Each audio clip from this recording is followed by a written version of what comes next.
जब ये हाईवे का निर्माण किया गया तो वो कौन बेवकूफ़ इंजीनियर थे समझ में नहीं आता।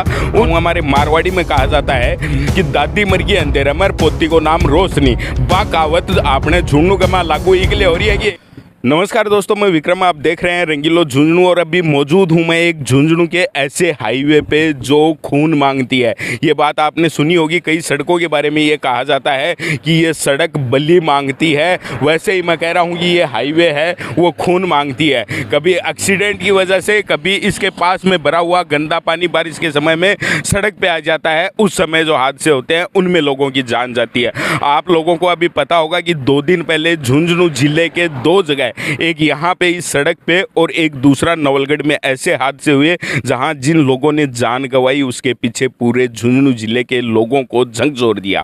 उस घटना से पूरा जिला आहत हो गया। ऐसी वो दोनों घटनाएं थी और ये दर्द उन लोगों को पता नहीं चलेगा जो इसमें जिम्मेदार हैं। ये उन लोगों को पता चलेगा जिनके अपनों ने जान गंवाई है। वो पीछे से उन पे क्या बीत रही होगी, उनके बच्चों पे, उनके परिवार पे क्या बीत रही होगी, ये बात ये जिम्मेदार प्रशासन कभी नहीं समझेगा। और ये बात मैं इसलिए कह रहा हूं कि ये जो हाईवे आप देख रहे हैं, ये झुंझुनू से जो बगड़ हाईवे है, बगड़ से होते हुए जो हाईवे निकलता है वो ये हाईवे है।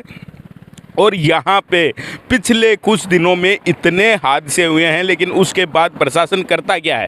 प्रशासन जैसे ही कोई हादसा होता है उसके बाद यहाँ पे कार्रवाई और इस पे एक्शन लेने की बात करता है, इस जगह के सुधार के बारे में बात करता है और फिर वो बात फाइलों में दब जाती है। आज की मैं बात करूँ, आज दैनिक भास्कर ने प्रमुखता से इस मुद्दे को छापा है पूरे ब्यौरे के साथ कि आखिर ये घटनाएँ यहाँ इतनी होती क्यों हैं। वजह भी आप जान लो कि ये जो हाईवे है इसके दोनों तरफ आपको पेड़ दिखाई दे रहे होंगे। खास एक तो पेड़ों की वजह, इनकी वजह से दिखाई नहीं देता। दूसरी, सरपट यहाँ से दौड़ती गाड़ियाँ जिन पे परिवहन विभाग है वो कभी कोई कार्रवाई नहीं करता। चाहे कॉमर्शियल जो वाहन है वो ओवरलोडेड चलते हैं, जो लोक परिवहन की बसें हैं वो अक्षमता से ज़्यादा सवारियाँ भर के चलती हैं और होड़ में चलती है। इनकी जिद होती है कि पहले मैं कैसे पहुँचूँ, सवारियाँ कैसे उठाऊँ। और इस वजह से जो हादसे होते हैं, हकीकत में जो दर्द आपको दे के जाते हैं वो वही समझ सकता है जिसके अपनों की जान गई हो। यहाँ जैसे हालात हैं और पिछले दिनों में जो हादसे हुए हैं, बार बार प्रशासन को इस मामले के लिए आगाह किया गया है, लेकिन क्या प्रशासन चेता? नहीं।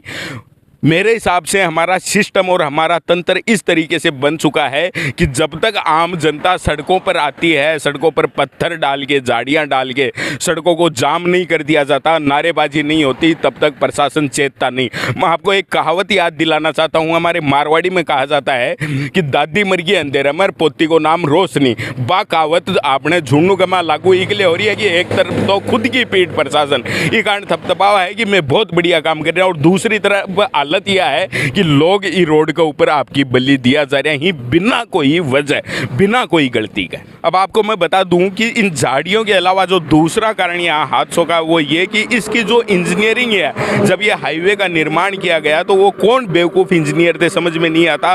उस इस सड़क का जो बनावट है वो इस तरीके से है, एक तरफ इसकी ढलान है और उसके साथ ही घुमाव है, और घुमाव के साथ साथ दोनों तरफ इतनी झाड़ियाँ, गहरी झाड़ियाँ हैं कि जब गाड़ियाँ एक गाड़ी को ओवरटेक करती हैं तो सामने से आता हुआ वाहन दिखाई नहीं देता और वो टकरा जाता है। दूसरा, इस सड़क पे ये जो 5-6 किलोमीटर का जो दायरा है भीड़ का, यहाँ पे कहीं कोई साइन बोर्ड नहीं है कि आपको इस स्पीड लिमिट में चलना है या फिर आपको इस तरफ घुमाव है उस और ध्यान देना है, ना कहीं कोई ब्रेकर है। ये बात भी मैं आपको कहूँगा कि प्रशासन और ये जो लोग हैं, ये शहर की गलियों में इतने ऐसे ब्रेकर इन लोगों ने बना रखे हैं कि पैदल आदमी चले वो ठोकर लग के गिर जाए, लेकिन जहाँ ब्रेकर की ज़रूरत है वहाँ नहीं है। मेरे पीछे चेक पोस्ट है, यहाँ किसी टाइम ब्रेकर हुआ करते थे, 3-3 ब्रेकर दोनों साइड में चेक पोस्ट के थे, लेकिन आज वो गाड़ियों के टायरों से घिस घिस आगे एकदम सड़क के बराबर आ गए हैं। अब सब बात ये भी कि अगर प्रशासन इसमें सुधार करने का प्रयास करे तो क्या किया जा सकता है। भीड़ के दोनों तरफ जो झाड़ियां हैं उनकी अगर लगातार कटाई की जाए तो सामने से जो गाड़ियां आती हैं वो आसानी से दिख जाएंगी, चाहे दिन हो या रात हो। दूसरा, जो भीड़ में विचरण करने वाले जानवर हैं वो सड़क पर नहीं आए, उनसे घबरा के हादसे ना हो, इसके लिए दोनों तरफ तारबंदी की ज़रूरत है। हालांकि तारबंदी की गई है लेकिन वो जगह जगह से टूटी हुई है। आवारा जो पशु हैं उसको तोड़ के और उसमें गए हैं। अगर निरंतर देखभाल की जाए तो हादसों में कमी लाई जा सकती है, लेकिन शायद ये प्रशासन चेतेगा नहीं, क्योंकि ये खुद की पीठ थपथपाने में लगा हुआ है। जब जनता सड़कों पर आएगी तब समझ में आएगा। और झुंझुनू जिले के लिए तो मैं ये कहना चाहूँगा कि ना नेता, ना जनप्रतिनिधि, ना सरकार, ना पक्ष, ना विपक्ष, सब धिक्कार है। कोई काम करने के लायक नहीं है। वो सब ये सोचते हैं कि हम जनता है वो हमें वोट देगी, हम जीत जाएंगे, और वो अपनी सरकारों में मदमस्त रहते हैं। उसके पीछे जो अधिकारी हैं वो भी काम नहीं करते। जब जनप्रतिनिधियों का अधिकारियों पे दबाव नहीं होगा तो ना वो काम करेंगे, और जनता है वो त्राही माम कर रही है, चाहे सड़क हादसों की बात हो, चाहे सुख सुविधाओं की बात हो। इस खबर के बारे में आप क्या सोचते हो? और धन्यवाद देना चाहूँगा दैनिक भास्कर का, जिन्होंने इस मुद्दे को प्रमुखता से उठाया है। अगर फिर भी प्रशासन इस बार भी नहीं चेता तो उम्मीद मैं ये रखूँगा कि झुंझुनू की जनता सड़कों पर आएगी और इन हादसों वाली जो बलि मांगने वाली जो सड़कें हैं उनके सुधार के लिए खुद आगे आकर प्रयास करेगी। धन्यवाद।